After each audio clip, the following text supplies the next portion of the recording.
It's tea time! Let's go!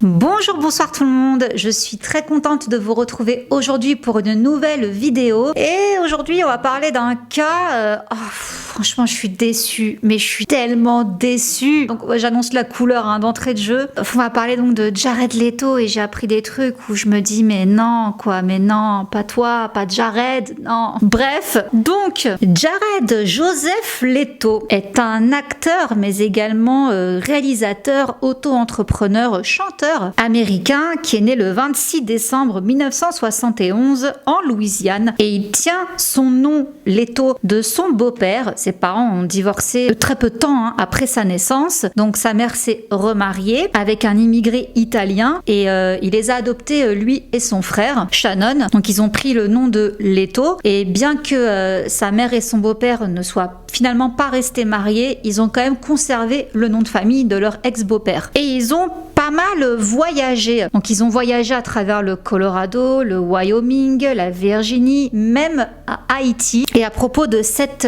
époque, Jared déclare: c'est vrai que nous avons grandi dans une ambiance un peu spéciale et plutôt vagabonde. Notre mère était hippie, nous n'avions plus notre père et nous étions pauvres. Cependant, nous n'avons pas trop souffert du manque. Il y avait peu d'argent chez nous, mais beaucoup de créativité, d'amour et de musique. C'est comme cela que quelque part j'ai commencé à en faire. Je me souviens qu'il y avait toujours plein d'instruments autour de la maison. Avec mon frère, nous jouions avec des hippies à grosse barbe et cela nous a énormément influencés. Nous ne pouvions pas nous offrir de piano, mais nous en avions trouvé un dans la rue. Il était un peu cassé, mais il marchait. J'avais 5 ans à l'époque et c'est à ce moment-là que j'ai appris la musique. C'est un instrument très difficile et je ne suis jamais devenu un grand pianiste. Or, je joue suffisamment bien pour m'accompagner aujourd'hui. Bien plus tard, il va également toucher à la peinture. Il va s'inscrire à l'University of the Arts de Philadelphie et ensuite, il va commencer à toucher à l'art dramatique et il va étudier le cinéma à la New York City School of Visual Arts. Et c'est en 92, alors qu'il n'a que 21 ans, qu'il part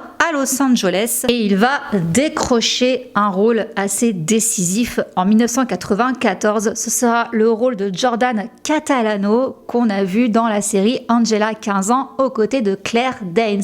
J'adorais cette série quand j'étais gosse et elle n'a fait qu'une saison malheureusement. C'est pas grave, il va continuer sa carrière, on va le voir dans plusieurs films. Donc là ce sera au cinéma, donc on peut le retrouver dans La Ligne Rouge, mais également dans Urban Legend. On le retrouve aussi dans Fight Club, aussi dans Une vie volée et dans le thriller American Psycho. Donc voilà quand même des apparitions assez remarquées, mais là où il va exploser, et c'est un film, je vous ai déjà parlé de ce film, je crois que c'était dans une FAQ, ma deuxième FAQ, qui m'a tellement retourné le cerveau et les tripes. Il va jouer dans un film de Darren Aronofsky, Requiem for a Dream. Et ce rôle, mon Dieu, ce rôle. Alors déjà pour le personnage, il a dû perdre 13 kilos afin de correspondre mieux au physique de ce jeune junkie. Et donc là, nous sommes rendus en 1998 et avec son frère Shannon, il fonde un groupe qui s'appelle donc 30 Seconds to Mars. C'est un groupe de rock alternatif et bien qu'il y ait eu parfois quelques petits changements dans le groupe, on a toujours gardé en tout cas les deux frères. Ils ont sorti 5 albums studio, ils ont même fait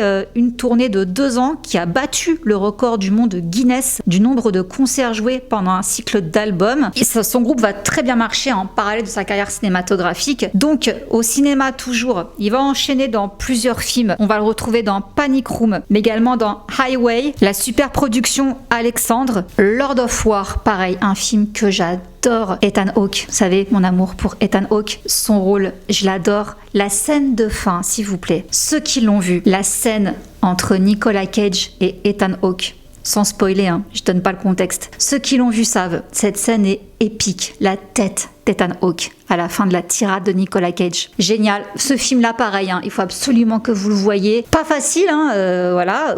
Très très lourd comme film, très dur, mais vraiment à voir. On le retrouve aussi dans un thriller, Cœur perdu, et dans le fameux film Mr. Nobody. Très spécial également comme film. Gros succès, et suite à ça, il va prendre une pause côté cinématographique. Il va se consacrer pleinement à son groupe de rock. Donc dès 2007, ils entament une grande tournée en Europe et il va y avoir des bricoles avec la maison Virgin Records. Qu'est-ce qui va se passer? Nous sommes en en 2008 lorsqu'il y a un procès qui est intenté contre le groupe de Jared pour avoir failli à ses obligations. Alors en fait, Jared Leto, son frère, tout ça, donc le groupe 30 Seconds to Mars, ils avaient refusé de sortir les 3 albums que leur contrat réclamait. Et selon la loi, un contrat peut être rompu après 7 ans. Et le contrat que le groupe avait signé était un contrat de 9 ans. Donc, ils ne pouvaient pas partir comme ça, quoi. Du coup, Virgin leur réclamait 30 millions de dollars de dédommagement. Finalement, le procès a été annulé. Mais il n'empêche que toute cette histoire a donné naissance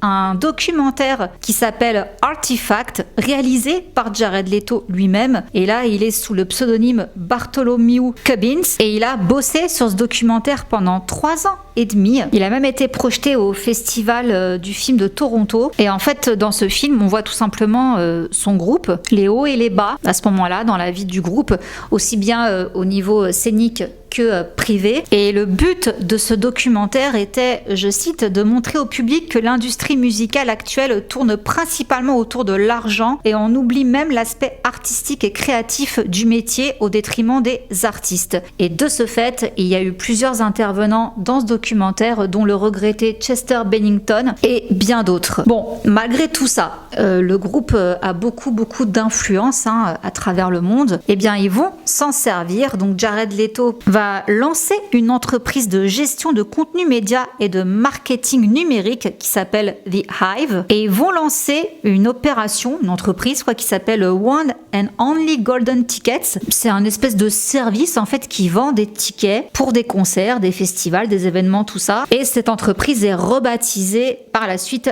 Adventures in Wonderland. Alors, 5 ans plus tard, donc voilà, il a fait plein de choses avec son groupe, il revient sur grand écran. Ce sera dans le film Dallas Buyers Club avec un rôle très fort, où là il a dû encore perdre du poids, comme pour Requiem for a Dream. Là il a dû perdre entre 13 et 19 kilos. Donc là il va rafler des prix prestigieux, dont un Golden Globes et également un Oscar du meilleur acteur dans un second rôle. Ça, ce sera en mars 2014. Et l'année suivante, en 2015, là Jared Leto devient ambassadeur du Fonds mondial pour la nature WWF. Il est engagé pour la sauvegarde de l'environnement, mais également l'aide humanitaire. Il a beaucoup donné à Haïti à la suite du séisme là qui a tout ravagé. Il donne également à la Croix-Rouge japonaise. Pareil, il y a eu aussi, je crois, un gros tremblement de terre à une période. Il est végétalien, donc il milite aussi pour les droits des animaux. Et il est également très sensible à la cause homosexuelle et il est pour le mariage pour tous. Je vous mets là une liste de plein de documentaires qu'il a réalisés ou dans lesquels il est intervenu, qui traitent de différents sujets. Et tout ça, ça nourrit beaucoup Jared Leto. Donc quand on lui demande par exemple où est-ce qu'il puise l'inspiration pour ses musiques, parce que c'est lui qui écrit la plus grande majorité des textes du groupe, il répond: je pense à des conversations, des interactions, des voyages, des livres, des arts visuels.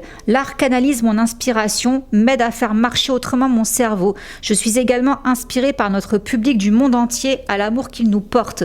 Parfois, il suffit juste de m'asseoir, d'accorder ma guitare et de gratter quelques notes et la mélodie vient. Puis les mots. Une chanson peut naître à une vitesse incroyable, mais de là à être prêt à la jouer en public, là, c'est une autre histoire. Et mes chansons, oui, sont engagées. La planète, l'humain, la pauvreté, c'est fondamental. Nous savons tous que chanter peut réveiller des révolutions, ou du moins des consciences. Je me bats pour ce en quoi je crois profondément. Quand on écrit des chansons, la moindre des choses est de savoir ce qui se passe dans le monde. Ce que je livre dans chacune de mes chansons est personnel. Mon rapport à la nature, par exemple, est très fort depuis toujours. Il retourne au cinéma, toujours en 2015, pour le film Suicide Squad, dans lequel il interprète le fameux Joker de Batman. Alors, ce rôle, cette interprétation de Jared Leto, ce Joker, a fait couler pas mal d'encre. Par contre, notons quand même qu'il s'était beaucoup préparé pour interpréter ce Joker-là. On dit que c'est le pire Joker de toute l'histoire des Jokers. Bon, ça c'est un avis comme un autre. Moi perso, je sais pas trop quoi en penser. Je l'ai vu là il y a pas longtemps pour tout vous dire. En fait, j'ai bien aimé la relation entre Joker et Harley Quinn. Donc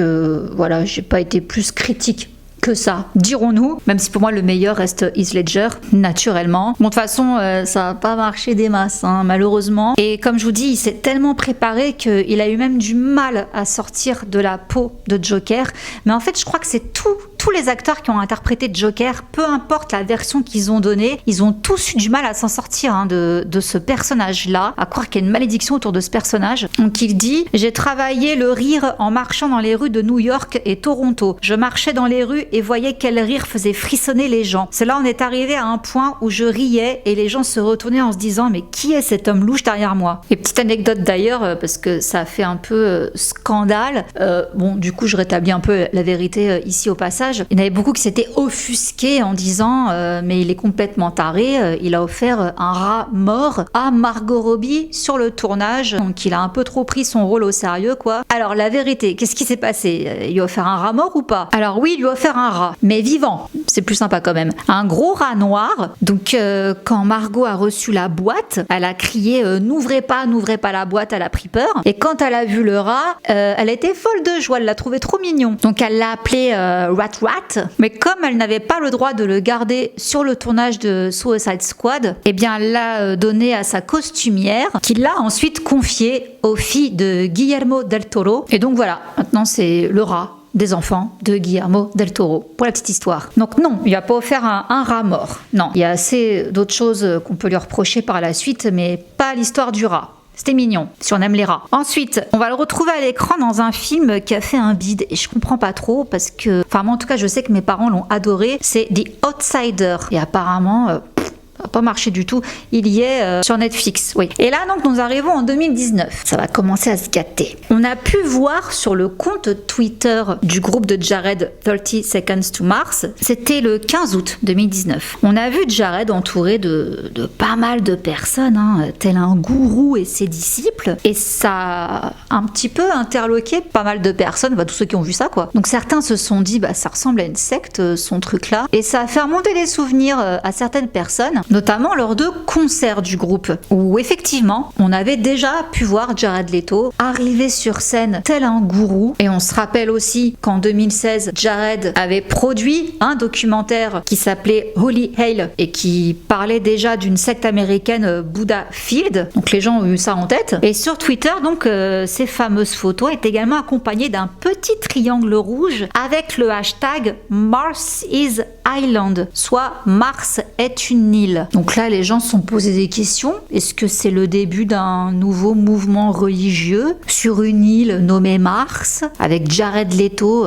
comme maître spirituel, Kezako? Alors, ça va continuer parce qu'effectivement, on apprend que, oui, c'est un peu une secte en fait. Le groupe avait invité des fans qui sont appelés les Échelons, c'est le nom de ces fans, Échelons. Il les a donc invités dans une retraite en Croatie où Jared Leto, vêtu de robes blanches, les avait accueillis avec des centaines de fidèles présents pour un festival de musique de 3 jours avec des retraites de yoga, projections de films, tout ça. Et donc des gens en présent avaient pris des photos en tweetant « Oui, c'est une secte ». Hashtag Mars is Island. Les gens commencent à se poser des questions, c'est quoi ce délire de secte, tout ça? Ou alors là, on arrive en 2022, on se remet à parler de Jared Leto pour des faits assez graves. Donc là, on parle d'agression intime sur personnes mineures. Alors là, on rigole plus. Donc, apparemment, il y avait déjà le New York Times qui avait publié un article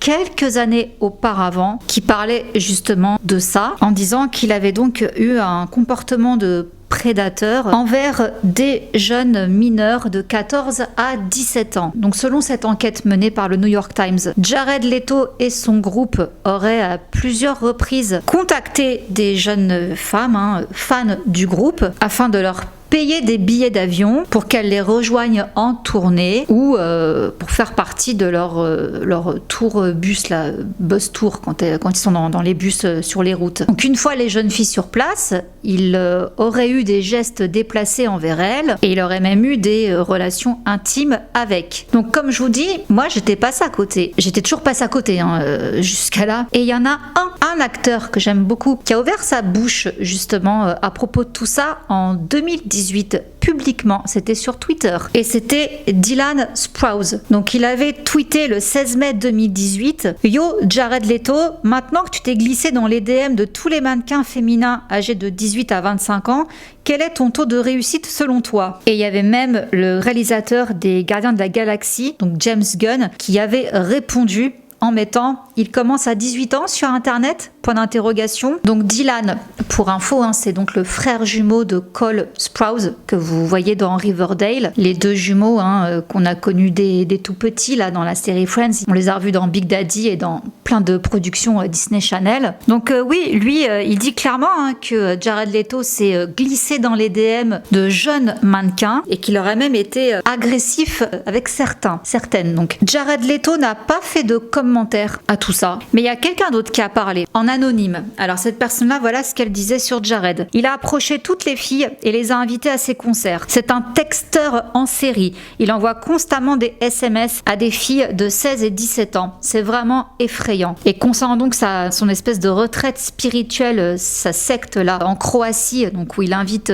des centaines de jeunes femmes, toutes vêtues en blanc. Donc quand elles se sont rendues à ce fameux concert de 3 jours où il y a eu des projections de films et des séances de yoga là, comme je vous ai dit, il y a eu pas mal de témoignages qui affirmait que les jeunes filles avaient été invitées dans la tente de Jared afin d'y avoir des rapports intimes avec lui. C'est pour cela qu'il y a beaucoup de personnes qui ont été interpellées par ces photos de Jared en espèce de gourou. Donc oui, le terme de gourou et le terme de secte étaient employés à bon escient. Et dans la foulée, on avait également vu Jared Leto poser avec la jeune chanteuse Olivia Rodrigo. C'était aux Grammys en 2022. Et il y a encore des internautes qui avaient soumis leur inquiétude sur les réseaux en disant « Je déteste ça, s'il vous plaît, gardez-la loin de lui. Oh my God !» Après avoir lu toutes les allégations, cette photo est très dérangeante. Et donc ces nouvelles accusations, là, en 2022, elles ont refait surface. C'était à la sortie de son nouveau film Morbius. Donc on a pu voir un thread en français, là, pour le coup, je vous mettrai le lien, où justement, donc on a cette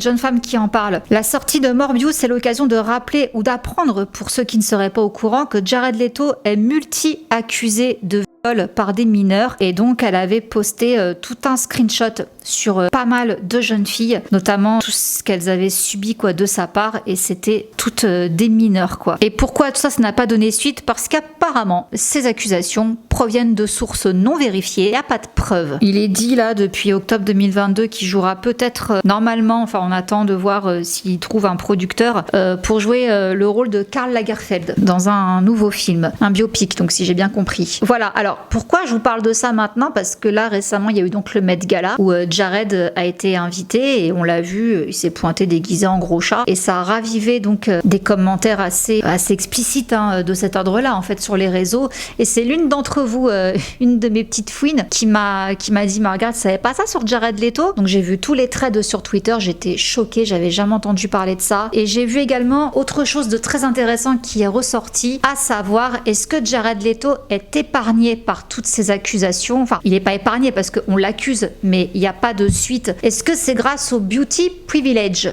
Et ça, pareil, c'est quelque chose, on en parle en ce moment également de ce fameux beauty privilege, à savoir, est-ce que lorsqu'on est beau, on échappe à tout? C'est un débat.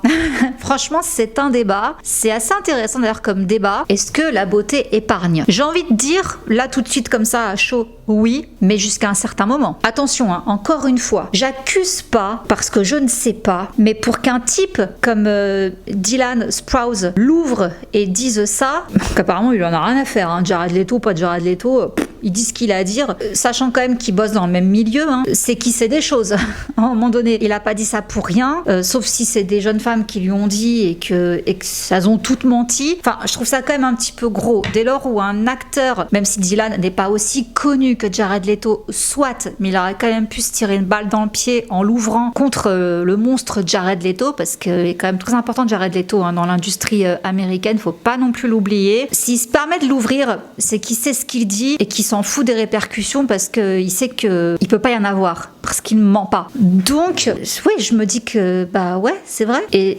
franchement, hein, les images de son espèce de truc là en Croatie, ça fait Jésus, quoi. Pas le genre de Jésus que moi, j'aime bien, quoi. Donc, c'est très, très bizarre. Et ça me met profondément mal à l'aise, parce que j'aurais vraiment, alors vraiment, hein, pas du tout pensé de Jared Leto dans un délire comme ça.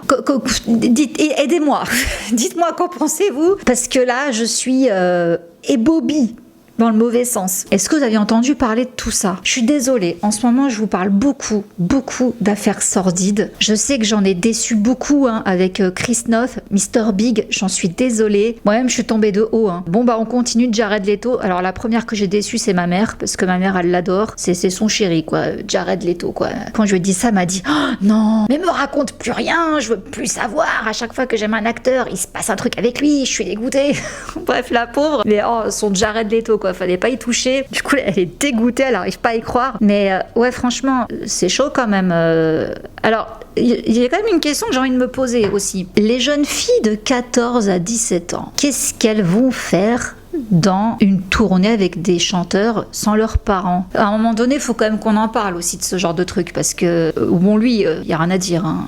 Non, tu fais pas ça, tu ne fais pas ça. Mais elles ont des parents, ces filles-là, quand même. Enfin, je comprends pas. Je comprendrais jamais comment des filles de 14 piges peuvent se retrouver à partager un bus avec des chanteurs lors d'une tournée en toute impunité, genre normal, au calme, c'est Club Med quoi. Les parents ont complètement cautionné ça. Mais moi jamais de ma vie je laisse ma fille partir avec son groupe de musique préféré. Je m'en fiche de qui ça peut être. Tu vas nulle part sans moi en fait, ça n'existe pas. Donc j'arriverai jamais à comprendre comment ils arrivent à attraper comme ça des minettes où sont leurs parents quoi. Enfin bref, c'est encore un autre débat. Franchement, dites-moi ce que vous en pensez. J'ai besoin de votre avis, comme d'habitude. Je veux toujours votre avis, j'en ai toujours besoin. Et dites-moi ce que vous en pensez, parce que voilà, c'est encore quelqu'un que j'aimais bien, qui tombe grave dans mon estime, quoi, et pour qui je peux plus, quoi, j'ai plus aucune considération, quoi. Si tout ça c'est vrai, non, poubelle, quoi. Next. Voilà, les amis. Bon. Et sur ce, on va se laisser, hein, voilà, méditons là-dessus. De toute façon, si un jour il y a du nouveau, s'il y a quelque chose de concret qui en ressort, je vous en reparlerai, bien sûr. En attendant, mes fouines, je vous laisse poursuivre les enquêtes de votre côté. Et comme d'habitude, hein, je le dis pas, mais celles qui me parlent beaucoup, celles et ceux qui me parlent beaucoup sur Instagram le savent, hein, dès que vous avez une info, naturellement, n'hésitez pas à me la partager. On en parle ensemble, je mets tout ça de côté, c'est un travail d'équipe maintenant, Gossip Gloss, donc n'hésitez pas. Je vous fais plein de gros bisous et je vous dis à très vite pour une prochaine vidéo. Mouah. Bisous, ciao. Undercover on the beat, so twerk it, bitch. Like.